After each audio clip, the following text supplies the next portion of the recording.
Boom! A blast shakes Delhi's heart. The ground trembles beneath the iconic ramparts of the Red Fort, a symbol of India's sovereignty, now scorched. Black smoke chokes the evening air. Lives are lost in an instant. But the real explosion, the one you won't see on the mainstream news, it's political. It's a calculated move on a chessboard where you and I are just pawns. Let's rewind. Monday, 6:52 p.m. A seemingly ordinary Maruti car, parked in a crowded lane near the fort's public entrance, detonates. The official report will tell you it was a high-intensity IED, packed with RDX and shrapnel. The result? 9 dead, dozens injured. Panic spreads like wildfire. The air is thick with fear, with screams, with the smell of burning metal and something far more sinister. This isn't just terror. This is a message, written in blood and fire. But who sent it? And who was it for? To understand the message, we have to look beyond the smoke. Because just hours earlier, across the city, another piece of this deadly puzzle was put in place. Rohini Sector 24, a quiet residential area, home to a CRPF public school. At 3:15 p.m., a low-intensity blast rattles the neighborhood. No casualties, thank God. Just a broken boundary wall and a strange white powder scattered across the pavement. A crude bomb. An amateur job, some might say. A warning shot. Authorities are quick to whisper about a potential link.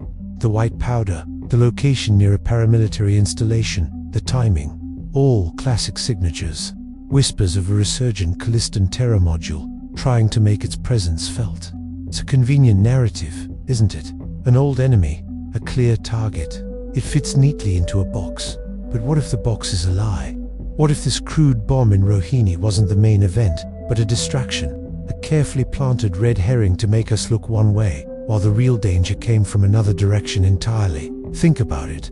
A lump-packed blast in the afternoon, followed by a high-impact, deadly explosion at a historic landmark in the evening. One creates a narrative, the other creates chaos. One points a finger, the other delivers the punch. While the entire intelligence apparatus is supposedly looking for ghosts of the past in Rohini, a sophisticated bomb goes off at one of the most protected sites in the country. Is this a failure of intelligence, or a deliberate diversion of it? And in the middle of this chaos, our leaders, what do? They tweet, they offer thoughts and prayers. They strongly condemn the attacks. Their Home Minister promises a thorough investigation. The Chief Minister announces compensation for the victims' families. It's a well-rehearsed script, rolled out every time the city bleeds. A performance of governance.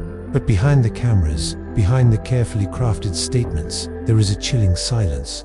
A complicit silence. A complicit silence. Why did the Home Ministry, just last week, divert 3 battalions of the Delhi Police Special Cell to VVIP security for an upcoming international summit?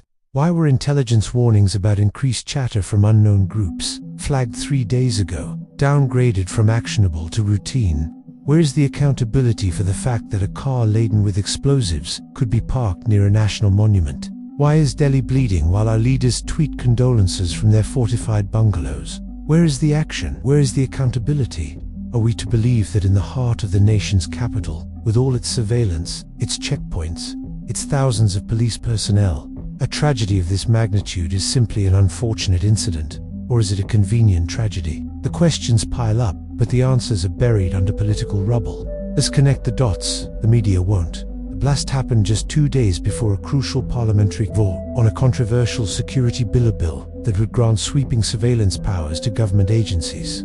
A bill that the opposition has vehemently called an attack on privacy and democracy. What better way to justify the need for such a law than a devastating terror attack on the capital's soil? Create the disease, then sell the cure. And what about the timing? Just when public anger was mounting over unemployment and inflation, a common enemy is served up on a platter.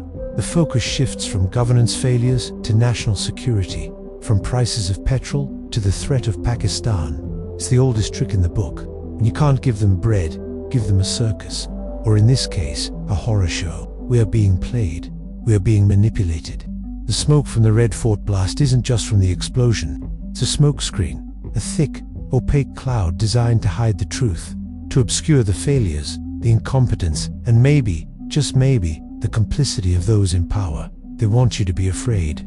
They want you to demand more security, even at the cost of your freedom.